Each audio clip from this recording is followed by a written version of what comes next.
Hi, it's Miss Lisa at Growing Brilliant. I am so excited that you came to story time with us today. We've been talking this week about the earth and the places that we find on the earth and the resources that we are able to get from the earth and why it's important for us to take care of the earth so that the people and animals and plants can stay healthy and safe, and how it's our job to be a part of that. Today we're going to be reading a story that is about some animals that live in a part of the earth. So parts of the earth are like the swamps or the ocean or the forests or the deserts or the rainforest, all those different kinds of places that you can find on the earth. So today we're actually going to be talking about some animals that live in the forest. Now, today's story is an imaginary story. It's fiction. That means it's made up. There are some silly things that go on in this book, but it is about forest animals. So I thought it would be fun to read it together, and then afterwards we'll do an art project together. Does that sound like fun? Okay, very good. So today's book is called Let's Have a Tree Party. Doesn't this look like a fun book? The author of Let's Have a Tree Party is David Martin. The author's job is to do what? The author writes the story. That's right. And then the illustrator is John Manders. The illustrator's job is what? That's right. The illustrator draws the beautiful pictures. Taking a look at this book, can you tell that this is a party book? I can too. I see some animals here that are playing instruments. That's pretty silly and lots of fun. And then we have a frog over here. Look at, he's got his hands in the air like, woohoo, party. All right, should we open up the book and see what it's about? That's a great idea. Let's have a tree party. And it says, I'm having a party, shouted Grandpa Crow. Spread the word so all our friends will know. Come one, come all, and make merry with me. What could be better than friends together in a party in a tree? The kids came first, shouting, hide and seek. You're it, Grandpa, and don't you peek. Do you see? They're gonna hide, and he's gonna have to find them. So while everyone hid, he counted 1, 2, 3. Now, ready or not, who can I see? Who do you think he's going to find? Who do you think he's going to find first? That's a good guess. Let's find out. There's 1 squirrel and 2 raccoons, 3 moths in 3 cocoons, 4 possums upside down, and Baby Bear, our favorite clown. He found a lot of animals. 5 frogs, 6 jays, and 7 ladybugs, 8 snakes, 9 mice, and 10 slimy slugs. And oh my goodness, way up there at the tippy top, it's Baby Bear. Do you see Baby Bears hanging from the tree? What do you see? What are those animals eating? It's pizza. It looks like pepperoni. Then just in time for hungry tummies, the blue jays fetched some yummy yummies. Thanks a lot, squeaked a mouse. I love pizza. There's nothing in the world I'd rather eat-sa. The mouse is really enjoying his cheese. Then Grandpa Crow sang, I scream, you scream, and everyone shouted, ice cream, ice cream. Lick them quick, said Grandpa Crow, while he squirted chocolate goo. But drip, drip, lickety-split, the kids got gooey too. Look at that. That baby bear has ice cream on his nose and shoulders and ears and the top of his head. What is that bird doing? Do you think he's trying to eat ice cream off the bear's head? That is so funny. Then Grandpa said, let's clear some space and start the music and rock this place. Grab the drums, beat the beat, swing your partners, kick your feet. Clap and shout and sing out too. Do baba do baba do baba do. He's playing the drums on a can of tomatoes. And look at all those animals are dancing. Even the possum is playing an instrument. He looks like he's playing a possum-sized bass. Now follow the leader, and the leader is me. Jump 2, 3, 4, shake this tree. Bunny hop, bunny hop, bunny hop, hop. Chugga, chugga, choo, choo, bop to the top. Woo, they're dancing along the tree branch. Do you think they're having fun at this party? Would you have fun at a party like this? I would too. Ready for a game? Here's one you know. It's Simon Says, said Grandpa Crow. Have you ever played Simon Says? That's a fun game. The possum is leaning over. It says, Simon says, touch your toes. Simon says, touch your nose. Can you do that? Touch your nose. Simon says, whisper, shh. Simon says, wiggle your tush. Wiggle, wiggle, wiggle. That silly raccoon is wiggle, wiggling. Simon says, wave bye-bye, son. Where do you go when the day is done?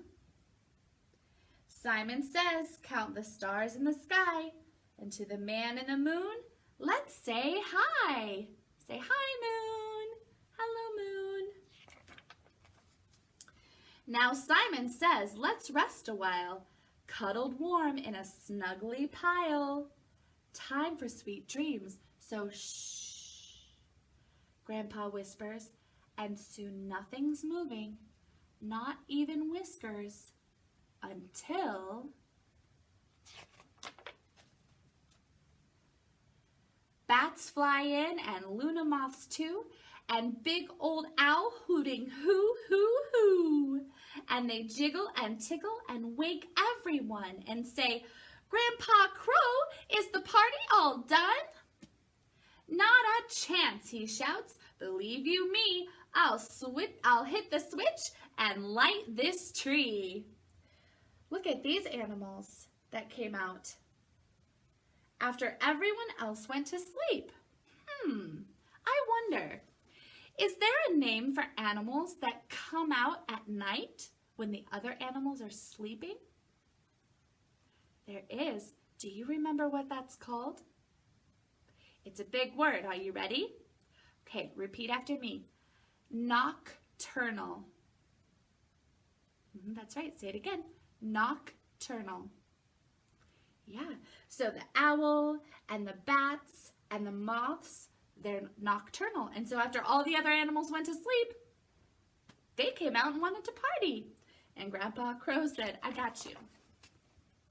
Then with twanging guitars and trumpets a-tootin' and drums a-drummin' and flutes a-fluting, with all of us howling and shouting and hooting, and sparklers sparking and shooting stars shooting, everyone singing, 1, 2, 3. There's nothing better than friends together in a party in a tree. The end. That was sure a fun story. I'm so glad that you came to read it with me. I have an idea for an art activity that we can do. So let's head over to the art table and I'll show you what I have in mind. Okay, are you ready to do some art with me? Today I have a really fun art project for you. This art project is a process art project. So the idea is that we're not going to end up with anything at the end that can be hung in a museum that everybody can go and admire. But the fun and the learning of this project is going to come from the process of actually doing it. So we're going to have some sensory experience. We're going to see some color mixing happening, and we're going to get to just express our creativity. And this is also a recycled art project. So you remember how we've been talking about the earth this week in celebration of Earth Day, and we talked a bit about recycling. So we have recycled some items here to make into art. Would you like to see what I have? Okay, so first I have a washed out juice bottle. I have a little plastic pot that was for the garden that I've also washed, a cardboard roll that was trash, a plastic fork that I washed that is also trash, and a cork that comes out of a bottle. So we're going to get to use all of these things to experience our process art project. So what I have here on my plate is some paint. You might not be able to see it. I have white paint already on my plate because I didn't have a white bottle like these. So I'm going to add to it some blue paint. And it doesn't matter, you're just gonna put it on the plate. So this is to represent the water on the earth, right? The oceans and the rivers and the lakes. I'm gonna put plenty of paint. And then I have a green bottle of paint, and this is going to represent the land and all the trees and all of the beautiful places on the earth. So, and then the water that's, or excuse me, the white that's in there is to represent the clouds. So when you see a picture of the earth from space, you see white and blue and green, don't you? So I'm gonna go ahead and use my fork that I have here, and I'm just gonna mix up all this paint. We're just gonna make it kind of marbly. You can do it with your fingers if you really want to, maybe if you're wearing a paint smock. That should be a lot of fun. Now, don't mix it up too much, because if you mix it up too much, then it just becomes one whole new color, right? We want it to look blue and green and white, just like this. So we've just got some marbling going on with our paint. It's a beautiful pattern. This is actually part of the learning of this project, is actually mixing this paint together and checking out all of the beautiful colors. I'm gonna add a little bit more blue and a little bit more green because it got a little too mixed up. Okay, so once you have your paint situated and you have it looking like you want to, beautiful earth art, go ahead and take your garbage, your recycled items that you're using, and you're just going to make art with them. So with this, let's see, we'll start with this fork because it already has paint on it. So what could we do with a fork to make art on our paper? What do you think? We could do just like this and make patterns with the fork. That's a really fun pattern that it makes. Splash, splash, splash. Now this would be a fun activity at a forest animals tree party, don't you think? And yes, this is a very messy project, but why not? All right, so I'm actually gonna add a little more green because I wanna do some marbling with my cardboard roll. What I'm gonna do is I'm gonna roll my cardboard roll into the paint, covered it in paint, and now I'm gonna roll it on the paper like a stamp. That looks so cool. I love the way the colors are coming out, the green and the blue and the white. It looks very earthy. I even see some land masses that are here in the middle with brown. That's a lot of fun. Let's see, what else could I do? Oh, with my cork, I could dip it in the paint and make circles all over. What do you think your idea would be to do on a recycled art project with paint? Would you use the colors of the earth like I'm using, or would you choose different colors? So I would love to encourage you to, with your grown-up, search around for things that you're no longer using that you would consider trash. Maybe after your grown-up cooks breakfast or dinner, there will be some packaging laying around that you're not going to be using, that you're going to be throwing away, that you can turn into a tool for art. You can use whatever you can find. I'm going to go ahead and I'm going to try this. I'm going to do the whole side of this bottle. I just think that would be so fun. So just stamp the bottle in the paint and stamp the paint on the paper. Yeah, that's really cool. So this would be a fabulous outdoor project to keep the mess out of the house, or you can always wash it. It's just paint, right? What's a little paint for the sake of fun? All right, so I'm gonna do another roll with my toilet paper roll here. See, outside would be good because I don't want to get paint on anything in here. Look at that. I even recycled the paper that we're painting on. This came in a package that was delivered. So look at, I'm gonna roll, roll, roll the roll. That's so cool. And then look at, even this looks really awesome when you're done with it. I bet I could recycle this into something. It's all decorated and everything. This is so much fun.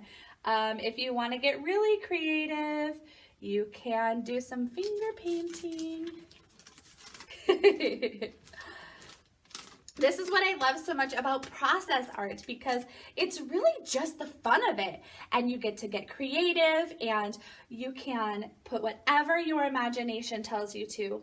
You use your senses when you see the beautiful colors, when you touch the paint and feel that it's cold and slimy, and then you can spread it on your paper in whatever pattern you want to do.